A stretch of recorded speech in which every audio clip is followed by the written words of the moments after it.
But in 2001, suddenly the media paid some interest, because then something appeared that was almost impossible to overlook.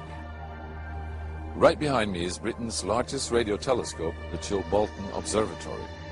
And here it was that the greatest sensation in the crop circle history was to appear in the fields right in front of the telescope.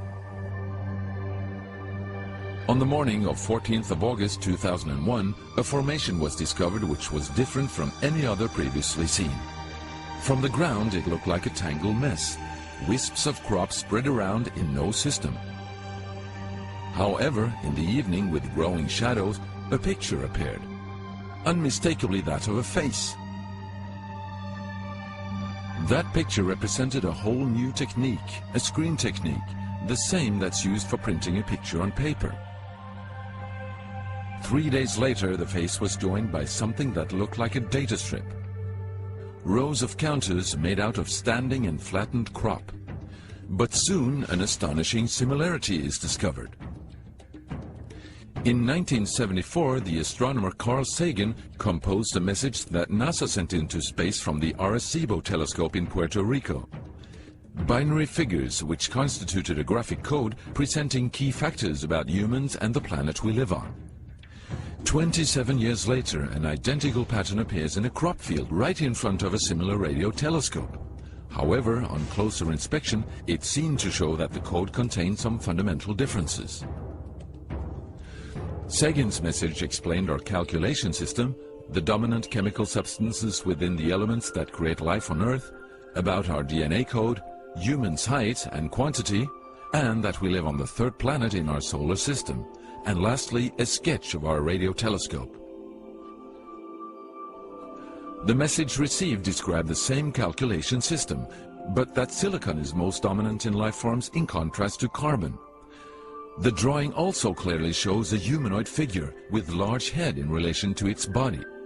It's also explained that they have an extra string in their DNA, are approximately 4 feet tall, inhabit the third, fourth and fifth planets in their solar system, and have a population of around 21.3 billion.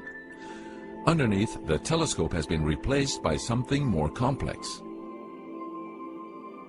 1 year earlier, a strange crop circle had appeared in the same place. Is this the same illustration as in the sender's code? Is this the correspondence radio telescope?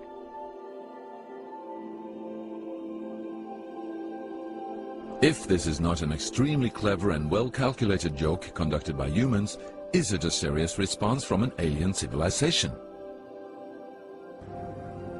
The Chilbolton crop formations really gave new life to the speculations of who is behind this. Is it aliens? Where do they come from? And what is their purpose of this type of communication?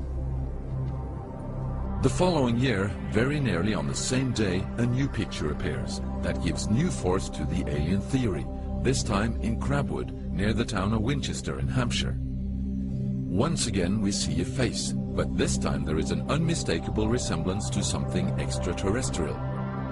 The picture also contains a print, somewhat similar to that of a CD, with something that appears to be a coded message. This formation also has a new type of design, this time with horizontal line patterns of variable thickness, similar to that of a TV picture. The message on the disc is similar to a spiral band built up of many boxes. But data expert Paul Weige manages to decipher the message. And I had to enlarge the disc quite substantially on the computer and run some image analysis over it to make it clear so that I could see what was a standing tuft and what was flattened. And while I was doing this, I noticed that every so often there was almost a mistake in the diagram. It was like there was a tuft, where the little square tuft, it had done sort of half size. I thought that was a bit odd, and it seemed fairly regular. I was going round, and I sort of counted up, and it was sort of literally every sort of 8 bytes or whatever. And I thought, oh, 8 bytes, and you know, from the computer side, is obviously some sort of binary code.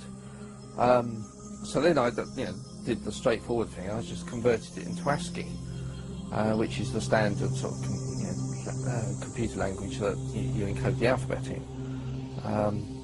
And of course I then started to get words forming out, and I thought, oh, you know, I'm getting somewhere here. So I then did the whole thing for the whole lot, and got this message. The message is in English and reads as follows. Beware the bearers of false gifts and their broken promises. Much pain, but still time. There is good out there. We oppose deception. Conduit closing.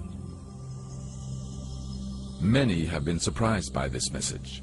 Are there aliens with such faces that we should be aware of? Or is this a picture of the sender?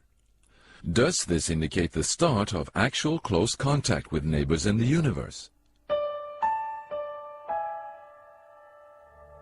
My own, and this is only a hypothesis, belief about this, is that there's an effort of the extraterrestrials are gradually trying to communicate with us, a very slow process, giving us a lot of time to digest the fact that we may not be alone.